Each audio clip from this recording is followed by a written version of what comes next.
Well, you've still got the forces of President Bashar al-Assad. He's backed up by Russia, as well as Iran, and various powerful Shia militias. Then you've got the rebels. Now, they've been taking an absolute battering, but are still fighting on. Two of the biggest are called Jaish al-Islam and Ahrar al-Sham. Up in the north are the Kurds. They're an ethnic group that are spread right across the region and now hold large areas of the north of the country. They're allies of the US.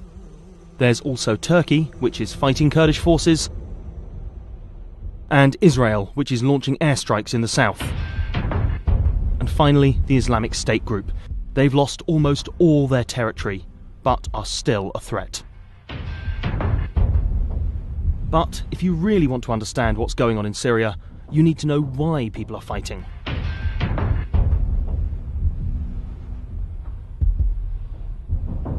Since the very start, President Assad has had one objective: staying in power. And he's been prepared to do pretty much anything to achieve it. Although he denies it, the West has accused him of war crimes. From indiscriminate bombing to using chemical weapons, his forces are thought to have been responsible for most of the conflict's deaths. Assad's main target has always been the groups that he calls terrorists, but most others call rebels. They share one aim: to overthrow him. But in truth, that's really all they have in common in many cases. But as the war has ground on and got more brutal, many of them have been pushed out or killed. Lots of the groups still fighting are now hardline Islamists. Finally, as I mentioned before, you've got the Kurds in the north. There's more than 20 million of them across the region, but they've never had their own state.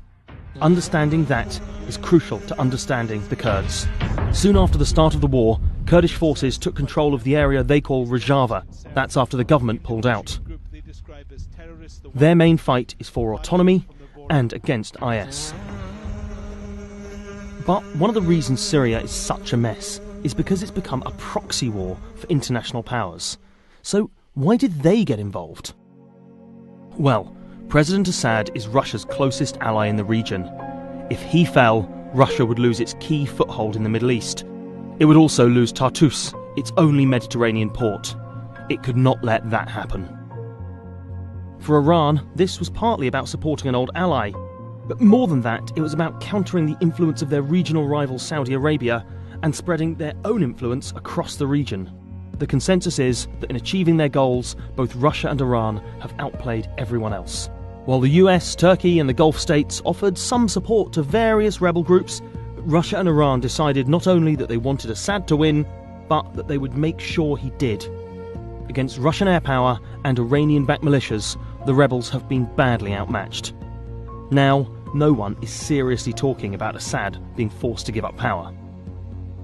The US always said it wanted him to leave, but never took decisive action to actually make it happen, maybe as it feared what would replace him.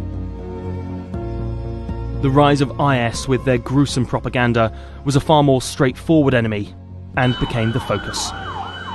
The US worked with, trained and armed a group called the Syrian Democratic Forces. Although they're mostly made up of Kurdish fighters called the YPG, they were crucial in driving IS out of northeastern Syria. One of Turkey's main roles has been giving shelter to millions of Syrians fleeing the conflict, but they've also supported a rebel group called the Free Syrian Army and are accused of funding jihadists. Turkey also fears Kurdish autonomy in Syria, as it thinks it would fuel separatism in Turkey. And so it's launched a war against the YPG, who it says are terrorists.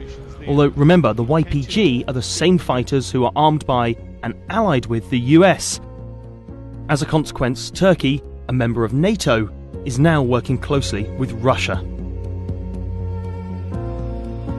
Down south, Israel's main concern has been the growing influence of its arch-foe, Iran, and high-tech weaponry getting in the hands of Hezbollah. And so a global conflict plays out within Syria's borders, with Russia now calling the shots.